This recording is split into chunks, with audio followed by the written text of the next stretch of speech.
একসময় এক শান্ত গ্রামে থাকত দুষ্টু মিষ্টি একটি ছেলে, নাম টুকু। টুকুর সবচেয়ে প্রিয় ছিল রাতে আকাশের তারা গোনা। একদিন বনের পাশ দিয়ে হাঁটতে হাঁটতে সে হঠাৎ ঝোপের নিচে একটি পুরনো কাঠের লণ্ঠন দেখতে পায়। লণ্ঠনটি হাতে তুলতেই সেটি নীল আলোয় ঝলমল করতে শুরু করে।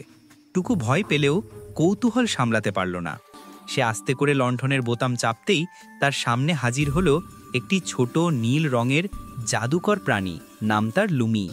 লুমি বলল, আমি আলো রক্ষক লুমি, তোমাকে 3টি ইচ্ছা পূরণ করতে পারি, তবে সেগুলো হতে হবে ভালো কাজের জন্য। টুকু খুব ভাবল। প্রথম ইচ্ছায় সে চাইল গ্রামের শিশুদের জন্য একটি বড় খেলার মাঠ। মুহূর্তেই মাঠ তৈরি হয়ে গেল। দ্বিতীয় ইচ্ছায় সে চাইল সব অসহায় প্রাণীর জন্য নিরাপদ আশ্রয়। সঙ্গে সঙ্গে বনের পাশে সুন্দর প্রাণীশালা তৈরি হলো। শেষ ইচ্ছায় টুকু নিজের জন্য কিছুই চাইল না। সে শুধু বলল, লুমি, তুমি যেন সবসময় মুক্ত ও খুশি থাকো। টুকুর এই নিঃস্বার্থ ইচ্ছায় লুমি আবেগে ঝলমল করে উঠল। সে বলল, তোমার সৎ মনেই আসল জাদু লুকিয়ে আছে। তারপর এক ঝলক আলো হয়ে আকাশের দিকে উড়ে গেল।